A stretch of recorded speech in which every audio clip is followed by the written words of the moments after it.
আসসালামু আলাইকুম। আজকে চলে আসলাম কিশোরগঞ্জের পাগলা মসজিদে। এখন আপনাদেরকে পাগলা মসজিদে দেখাবো বিস্তারিত সব কিছু। আশা করি ভিডিওটার সাথেই থাকবেন।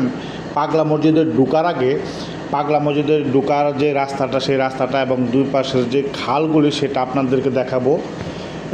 চলেন এখন আমরা হাঁটতে হাঁটতে খালের দিকে যাই। এই যে দেখেন, এটা হলো খাল। এই খালের কি অবস্থা দেখেন, কত নোংরা এই খালটা। আসেন আমরা ওই পাশটা দেখি। আর রাস্তাতে যাদেরকে দেখতেছেন তারা কোরআন শরীফ এবং বিভিন্ন জিনিসপত্র নিয়ে বসে আছেন, যারা সাধারণত বই বিক্রেতা আমরা বলে থাকি। আর ভিক্ষুকরা আছেন, তাদের দেখেন কী অবস্থায়, এই যে কী নোংরা অবস্থায়। উনি একদম পপুলার একটা মসজিদ, সবাই পাগলা মসজিদ, কিশোরগঞ্জের পাগলা মসজিদ হিসাবে পরিচিত।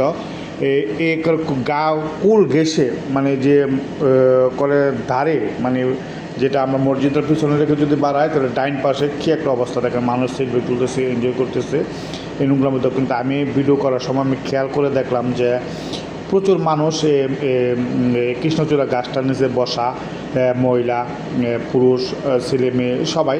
আর এ হলো কৃষ্ণচূড়া গাছের যে নিচের যে খালটা, মানে এটা যে মেন রাস্তা থেকে যে ব্রিজটার নিচে এবং কৃষ্ণচূড়া গাছের নিচে, এবং এখানে যে একটা সিঁড়ি আছে না, এই সিঁড়ির পাশে এই জায়গাটা কী নোংরা একটা অবস্থা। অথচ আমরা শুনে থাকি যে পাগলা মসজিদের থেকে কোটি কোটি টাকা মানে আর্ন হয়, কিন্তু এই টাকাটা থেকে কিছু অংশ যদি প্রশাসন ব্যয় করে যদি এই খালটার সৌন্দর্য বর্ধনের জন্য কাজ করতো, তাহলে মনে হয় যারা সাধারণ দর্শনার্থী পাগলা মসজিদে যায় এবং বাংলাদেশের বিভিন্ন স্থান থেকে এখানে আসে, তারাও তো স্বস্তি বোধ করতো এবং দুর্গন্ধ মুক্ত একটা পরিবেশ পেত। আশা করি কিশোরগঞ্জ জেলা প্রশাসক এই বিষয়টা একটু নজরে রাখবেন, যাতে মানুষ স্বাস্থ্যসম্মত বিশুদ্ধ একটা মানে বাতাস উপভোগ করতে পারে।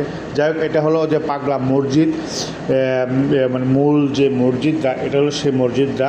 এখানে দেখেন অনেকে আছে, এনজয় করতেছে, ছবি তুলতেছে, ঘোরাঘুরি করতেছে।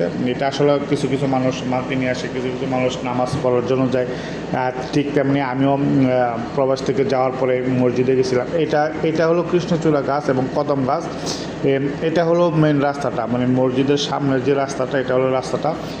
দুই পাশে দোকান আছে, তারা তবজি, কোরআন শরীফ, বিভিন্ন জিনিস নিয়ে বসে থাকে। যেহেতু মানুষ অনেকেই যায়, অনেক কিছু এখানে দান করে আসেন, বা অনেকে নিয়ত করে যান যে এটা দিবেন। এই পাগলা হুজুরের উসিলায় অনেকের আপদ বিপদ দূর হয়েছে বলে আমি শুনেছি, এবং আমি আমি নিজেও গেছি বেশ কয়েকবার। মানুষের কথা কি বলবো, আমি নিজেও বেশ কয়েকবার গেছি। যাই হোক, এটা হলো মসজিদের যে সামনের যে দিকটা, সেটা পুরাটা, এটা হলো মসজিদের মূল যে ফটকটা, সেটা ফটক না, মিনারটা এটা। আর এদিকে হলো যে আরেকটা যে মসজিদের যে বিভিন্ন দান করে থাকেন বা যেটা নিয়ে যান, এটা হলো সেই রাস্তাটা। এই রাস্তার পাশেও কিন্তু প্রচুর পরিমাণ কোরআন শরীফ বই নিয়ে বিভিন্ন দোকানদার বিভিন্ন বসে থাকে, এবং অনেক ভিক্ষুক দেখা যায় যারা প্রতিবন্ধী বা মানে তাদের কাজ করার কোনো ক্ষমতা থাকে না। অনেক লোক, অনেক ফকির এখানে রাস্তায় থাকে। এটা হলো যে আমরা যে ভিতরে যাই না, এই মান্তি নিয়ে, এই ভিতরের এই মূল ফটকটা হলো, মানে আমরা যে গেট, এই গেটটা হলো এটা চলে আসলাম ভিতরে। এখানে দেখেন মানুষ প্রবেশ করতেছে, আমরাও কিন্তু হাঁটতে হাঁটতে প্রবেশ করতেছি। দেখেন অনেক মানুষ, যেহেতু কোনো বার ছিল না, আমরা একটা অসময়ে গিয়েছিলাম। মুরগা নিয়ে বসে আছে, হাঁস মুরগা নিয়ে, মুরগি লাতা নিয়ে বসে আছে। যারা মান্তি করেন তারা যেন দিয়ে আসতে পারলেন, এবং যারা খিচুড়ি টিচুড়ি, বিরিয়ানি করেন তারা যেন করতে পারেন। মানুষ অনেকটাই স্বাচ্ছন্দ্য এবং স্বতঃস্ফূর্তভাবে কিন্তু এখানে যায়। সবাই কিন্তু খুশি। এখানে দেখেন আর্জেন্টিনার, ব্রাজিলের বেলুন বিক্রি করতেছে, আবার আর্জেন্টিনার ড্রেসও আছে।